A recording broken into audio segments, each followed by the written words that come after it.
we all have really big goals that we're going after. And if you have a goal that means a lot to you, we're going to share with you how you can dream big, fully pursue that goal, and to make it happen. We are joined by a former NFL player who went from being an overweight, lazy kid to achieving sports stardom in the NFL.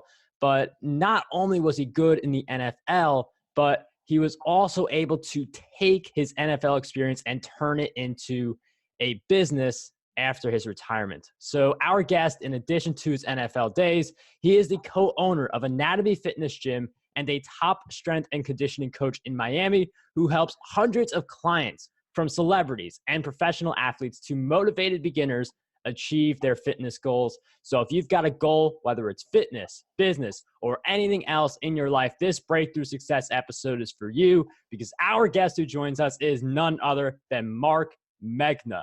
Marc, welcome to the show. Man, what an intro. That was unbelievable. You should have a job doing ringside, my brother. Thank you very much for the intro, Marc. That was incredible. Thank you for having me on the show. I'm excited, man. Let's get after it.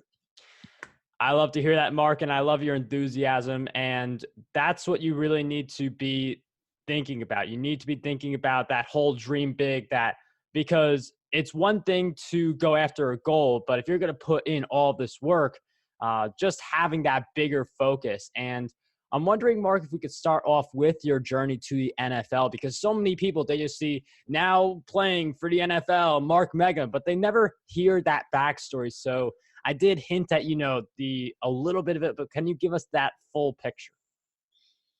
Yeah, absolutely. I have to go back a little ways. As you mentioned, I was an overweight kid. I wasn't like an morbidly obese overweight kid, but I was overweight. That caused me to be shy. I was picked on, and I was a sensitive kid, so I took that really hard. And for part of my childhood, I actually became very, very insecure and shy. I didn't want to hang out with the other kids, but I had a grandfather, and my grandfather took me to the gym, showed me how to train, and something happened inside me where it was so hard, but I liked the challenge. And I walked out of there feeling like I had accomplished something. Any kid in this world, if he's feeling low, down, depressed, not good, low self-esteem, insecure, when they do something where you can feel like you've done something positive and taken a step in the right direction, that feels good. And once I tasted that, I wanted more of it. So I kept going back to the gym, and I developed this routine where I would wake up in the morning, I would put on my sweatpants and 3 sweatshirts and a winter hat and gloves, and it's 10, 20 degrees out, it's freezing, and I would run through the streets of Fall River, and I'd run to the track at the high school, and I would do sprints around the track, and it's before 5 a.m., and I'm doing my running. And this is at a very young age. I'm 14, 15 years old. And it just grew inside me, and it helped me grow my confidence. And I started feeling like I'm doing something positive. And look, Marc, when I was born, it's in the book, Dream Big, Never Quit. But the doctor looked at me, and then he looked at my mom, and he said, your son is a big bone child, and he's going to play in the NFL. And my mother said, what's that? And she said, he said he's going to play for the New England Patriots. And it sounds so ridiculous, but the fact that he told her that, that's all she needed to hear, because every day for the rest of my life, she told me I was going to play for the New England Patriots. And because she was so emphatic about it, I started to believe it. And I didn't want to let her down. So I put in a lot of work in the weight room, at the track, and I started to build this alter ego of this huge growth of confidence, at least on the field, not in social settings, but on the field. And it was like my home. I felt so comfortable on the football field, from being combative with the offensive players, tackling. When I would make a big play, I would stand up and shout and scream, and that was okay. That was acceptable on the field. I could go crazy and it was normal. And I love that. And it's very, like Mark had his mom as that role model. I could definitely say the same thing about my mom, my dad, and my entire family. I mean, just having uh, the role models around you. I mean, it's not like, you have the role models around you and that's it. I mean, like Mark's waking up before 5 a.m. on the track and, he's doing what he has to do to make that happen. With this NFL goal, did you because you hear about some athletes who they literally say like, from the moment I was 5 or something, I want to be in this position. Did you have that or was it later? No, the only reason, look, when you grow up, listen, if you're in New York, you're obsessed with the Yankees, right? Maybe the Giants or the Jets. I'm growing up in southeastern Massachusetts. There was the Celtics, the Red Sox, and the Patriots. And my uncles would gather around this small television for family gatherings, and they were obsessed with the New England Patriots. And I quickly figured out that to get respect from other people, you had to have like a commanding presence and be an athlete. And I said, to get the respect of my family, I have to excel in sports. So I begged my mother to play Pop Warner football. Do you know what that is, Pop Warner? I do not. Pop Warner is a youth system, but it's a very tricky youth system because you can play up until you're 149 pounds. But if your body weight exceeds 149, you can't play. And when I was 11 years old, I weighed 189 pounds. I was huge. I was a big kid. I mean, my family's Italian. We eat pasta all day. And I did not have one serving, Mark. I would have 2, 3, 4 servings, bread, cheese. And I just loved to eat. And they loved feeding me. So I just kept getting bigger and bigger. So I couldn't play in that league. So my mom had to load the car up. And she took me to 2 towns over. And she helped me play in a league called Swansea Youth Football. And now, because I was so big, I had to play against the older kids, which was like getting a beating every day, but I started to improve. So when I was done back in my age group, I started to excel a little bit. And there's a lot of things that come together in this story. My mother worked several jobs, and she figured that if she could figure out a way to occupy my time, I wouldn't get in any trouble. So she got me all these videotapes, and those videotapes were all sports and all sports highlights.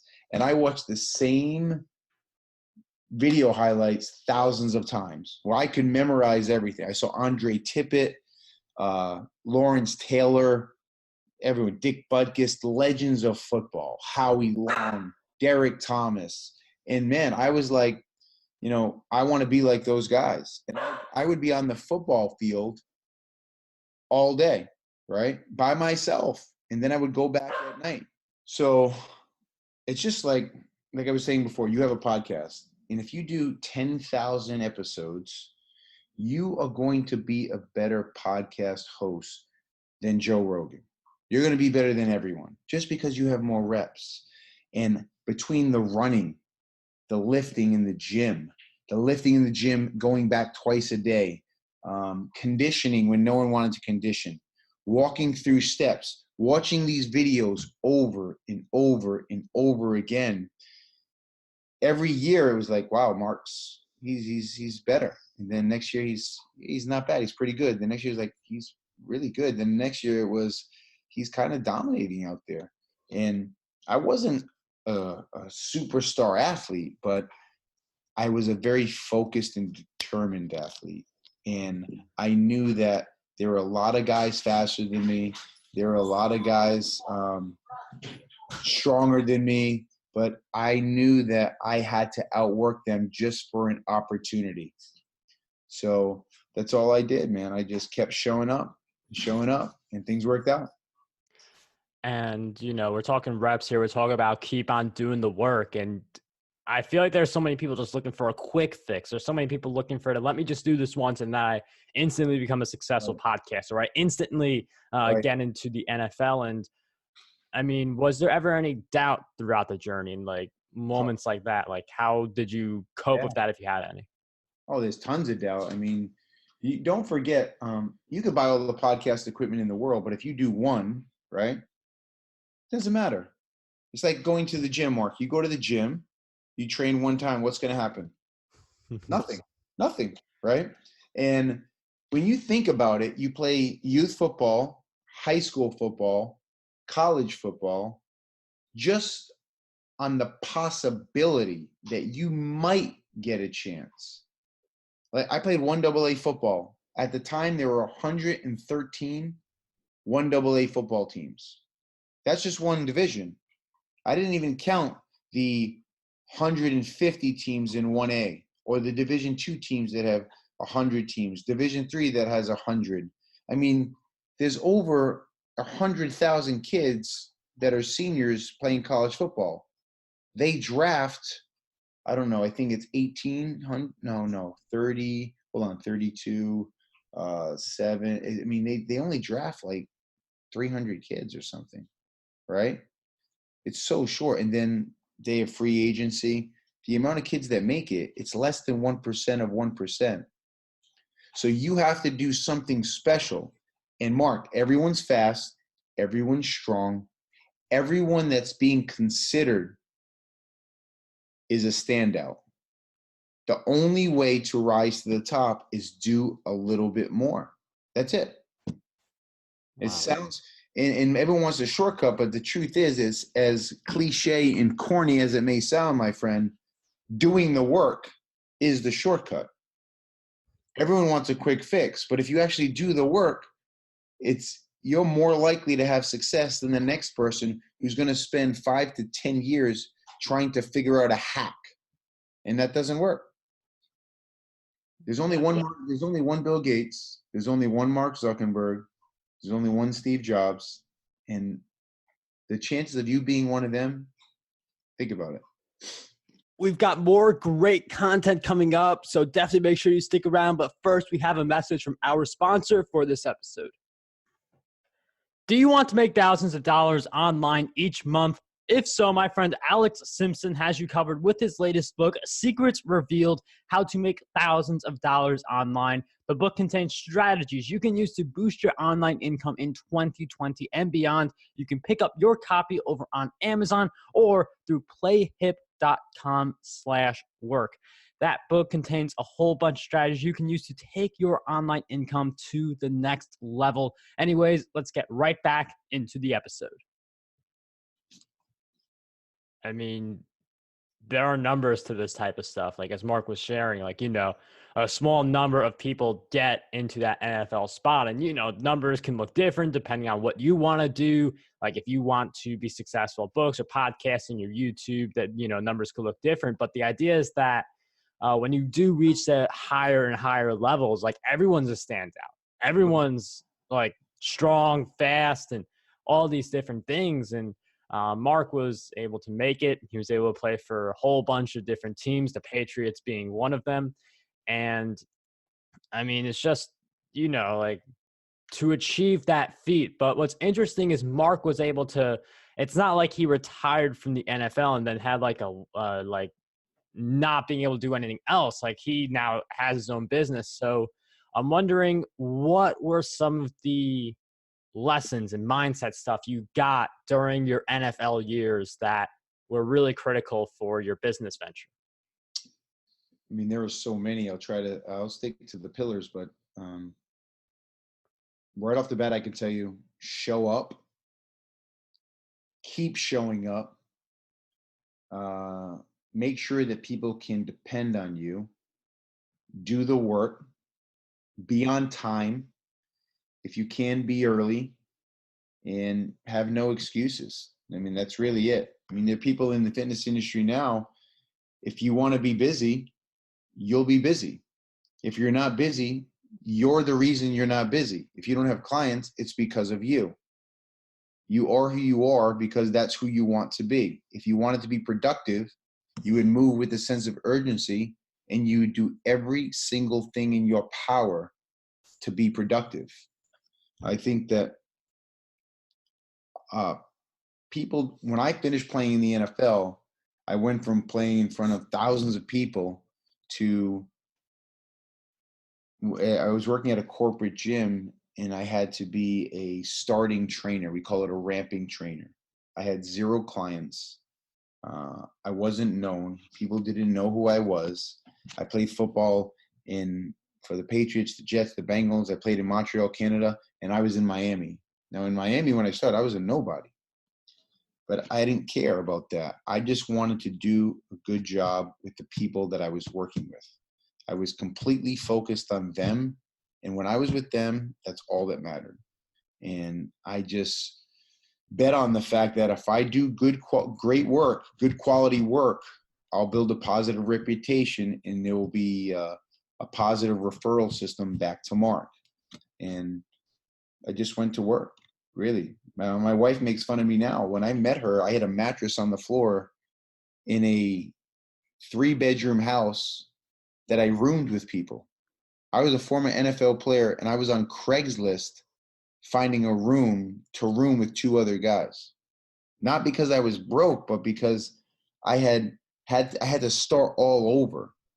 I spent very little time at home. The only time I was home, I was at 10 o'clock at night till 4 o'clock in the morning, and then I went to work. And I did that for like 9 years. Wow. And it was so hard. I would come home, I would lie down on the floor with my face down on the carpet. But I knew that I had to go through that to earn my way. But not only to earn my way, Mark, I tell our team this all the time. If there was a way to expedite you from beginner to success, or very busy or very productive, and I showed you a cheat system, I would actually be doing you a disservice, because the things that you learn along the way are the most powerful and important tools. If I just took you from a starter, a beginner, to put you in a position of success, and you didn't have any of those tools, any of those life lessons, any of the things necessary to sustain that business, you'd fail. But no one wants to go through those things, and they don't understand the beauty is going through those things. When you go through those things, it's like anything. It's like family, it's like a relationship, it's like building a car, building a house. You have to go through all those things. So every time you go to that car, you built the car, you open the door, you smile, you built it. But if someone just handed it to you, when you open that door, it's your car. You might like the car, but you had nothing to do with it, right? It was given to you.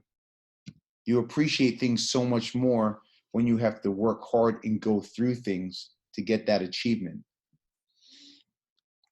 Yeah, I really love that perspective. I mean, there is, this true nature also. I mean, with a caterpillar, cocoon, butterfly, the butterfly goes through a lot to get out of the cocoon.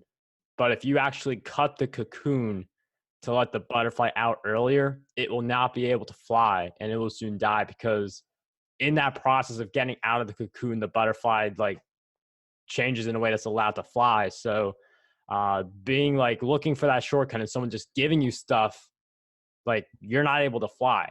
You're not able to propel forward or appreciate what you have and the work that goes into it. Right. I mean, there can certainly be people there guiding you, right? Keeping you in your lane. Yeah. Lord knows I had a ton of help, and I still have a ton of help. I have tremendous, my wife is incredible. She helps me tremendously. I mean, she's patient. I work a lot of hours, and I'm doing everything I can to build something special. And I know that she knows that and appreciates that. My business partners they're very smart. They're very understanding. And like the reason that we do well is because they're so experienced, and we trust each other to do what each one is. Every person has a role. I have a role. There's a lot of things that I can't do. And if I can't do it, they do it because they're very seasoned at certain things, and vice versa. But I think that's why things work so well, is because we all have been through so much together. We check our egos at the door, and what we want is the same thing: success for our business and success for Anatomy. Yeah, and when you do have those common goals with the people in your life, I mean, that's why it's so important to have the right people in your life. And Again, one of the things Mark said earlier was no excuses. If you don't feel like you have that community of people in your life, you can find Facebook groups. You can listen to podcasts and YouTube channels and stuff like that to surround yourself with those right people and see what's possible. And one of the things that I do want to explore also is, I mean, some people like, the NFL, like that's it, like that's their big goal, and then they're there. And then similarly to a business, like you have your clients, you're there. How do you continue to go for more without getting like overconfident and just like coasting? Like, how do you, in a healthy way, go after more? Define more. Like in the NFL, like if you are, like you want to, instead of like, oh, look at me, I'm in the NFL, like I want to be one of those like top tier players. Or in business, if I finally hit my income goal, I want to get to like 10% higher, 20% higher, 10x it, like just like going after like that type of stuff. Well, I've learned that there are very few people that can get a lot of things. Like if you had $1 million house, your dream house, if you had all the cars in the world, if you had boats, whatever it is that's important to you, all the watches you could buy, the most expensive goodies of life, it'd be very hard for you to get up and keep getting after it, right? It'd be very hard for you to want to acquire more things. Of course, it's possible. I think certain people can do that. I don't really function like that. I need to keep working to acquire. I'm not looking for cars or homes. I'm looking to build something significant that I can hand down to my family, my future children, where they will be proud of everything I've done. That's the most important thing to me. And how do you go for more? You remember why you started. You remember what's important to you, and you think about, hey, why am I doing this? Because things are going to get really hard. And when things get hard, you remember, what am I trying to do? What's the main goal and what's important right now? Because when you get up in the morning, you roll over and it's 3:30 in the morning, and that alarm clock goes off. Most people hit the snooze and roll back over. There's very few people in this world that can get out of bed every day, wake up, put a smile on their face, do their work, and be happy doing it. That is not common. But the people that are able to do that are the ones that understand that the big picture goes well beyond money. It's all about their type of fulfillment. Now, I'm not saying you shouldn't want to make money. That's amazing. I want to make money too. My goal is to make as much money as possible so I could do certain things later on in life and for my family. But the way I'm going to do it is to build something special with amazing people so we can say we left a positive dent on this world. That's awesome. Having that meaningful why is going to allow you to, just have that greater sense of focus and love for your work and fulfillment, and all that stuff is just going to lead to a better life. And I mean, I do love Mark's idea, Dream Big, Never Quit, his book, which will be in the show notes. But Mark is someone who, he's done it. He's dreamt very big. He's accomplished those dreams. I mean, to have that NFL status, to go on to be a co-owner of Anatomy Fitness Gym, there's just so many things Mark has done. So for people who do want to follow you and check out your work and see what you're all about on your journey, where do we go? You can go to Anatomy Fitness, follow Anatomy. It's the best gym in America. I'm so proud of, everyone. I'm honestly honored to represent the brand with the other owners, with Randy and Chris and David. And then we have an incredible team. You could follow every single one of our body architects and instructors at Anatomy. They're incredible people. Our front office. It's just a great model of, I think, fitness, wellness, a special organization. But I also think you should check out the Dream Big, Never Quit book. You can order it now on Amazon. You can also listen to my podcast on iTunes. And most importantly, the documentary, Just a Kid from Fall River, just came out on iTunes and it came out on Amazon. So please go see the documentary. If you've been bullied, it's for you. If you were raised by a single parent, If you are a parent, if you're an athlete, if you're a struggling student, if you have big dreams, anyone should watch this movie. If you want to be motivated, inspired, watch this movie. You'll really appreciate it. My friend Randy West did the film. It took him 5 years, and he drove to over 60 interviews all over the country and Canada to acquire this footage. And it's interviews with NFL coaches, college coaches, professors from college, teachers, family, friends, my wife. Everyone's in this film. It's a special film. So if you're in fitness, you like sports, you're struggling, you are trying to go after something huge in your life, watch the film Just a Kid from Fall River. It's on Amazon and iTunes. Go check it out. All those links will be in the show notes. Definitely a lot of material for you guys to jump into. I'll also include a link for scheduling for your strategy call with me if you're interested in using podcasting, YouTube, or self-publishing to grow your brand. But Marc, I mean, this was such a great interview. Thank you so much for being on Breakthrough Success. Thank you for having me. It's an honor, man. Continue to do big things.